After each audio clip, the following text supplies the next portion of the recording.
هيا وعد السلام أصحاب تورك كينا بريهم ولا سواي والسك مشغولة ده ماشى أمريكا حواي أنا يوروب متشوقنا أفريقيا متشوقنا نصش بدن متجر الدنيا الله بريها وحالي ناقيه فيديو دروغي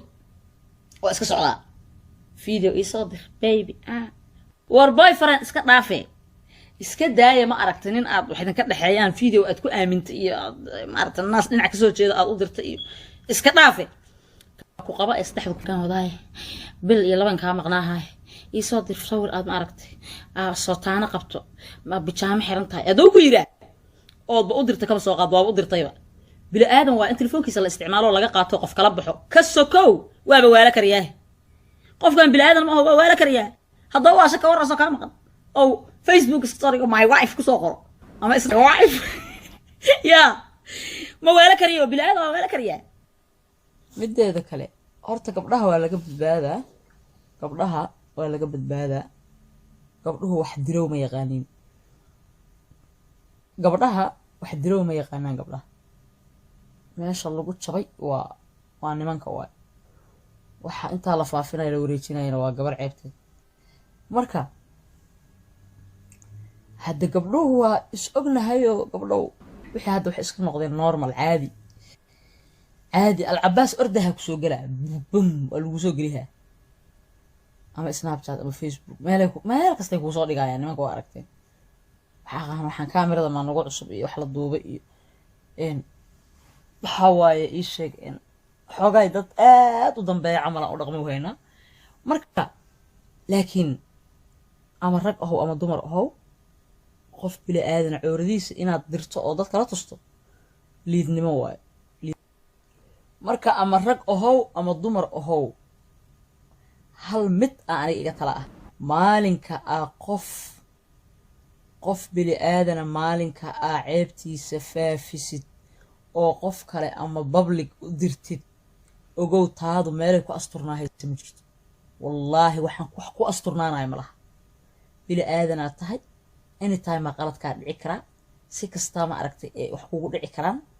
habarteeday ka tahay inaa badbaado haddaad ba masiibo tahay oo xaasi tahay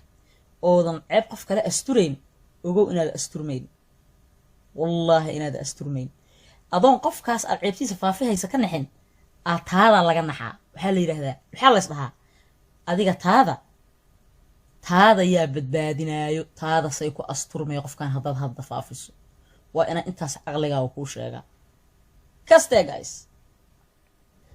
bismillah markii la soo diray lagu yiri fiir meeshan ka bayr waxa ka dhacay oday weyn ilaaha weyn waxiday oday weyn waayeela oo meel jingad ah afrika kulay meesha Soomaaliya meelahaas miya gabar la jiifa gabadha inta hore u qaawan tahay oo markaas dad howl dhameystay oo akaayeen waa isdhinac jiifeen qofkii arkay kaamirad gabadhii ka duuba ya markaasoo bahal yar oo calala ah oo baati oo naf ah oo gabadhii gacanteeda intuu u dhiibay u leeyahay saayad hawsh saayad kilida ma ku xanuunays inta ma ku damqatay ya marka saas sameeyna saas ka dareemay toos ma jecesha ma saasa hadda waa waayeel yar iyo weyn marka yar iyo weyn wax ma la duuba marka ani waa yaabe bal waayeelkaas maxaa telefoonka u dhiibay alla maxaa lagu jabay Soomaali meeshan waa la jabay marka waxa waaye bila aadanka isku ma aragtay fayoobi ma ah bila aadanka isku fayoobi ma ah gabadha miskiinta wallahi innocent miskiin ah markaas u sheekay baalkii uu leeyahay gacanteeda soo qabto baalkii calalkii yara u dhiibay uu leeyahay walolaanji asoo qabahe asoo wixii fil darrada qaab darrada meesha waxa ka jira jingada kuleelka gaajada meesha ka muuqato hurka bismillaahi raxmaan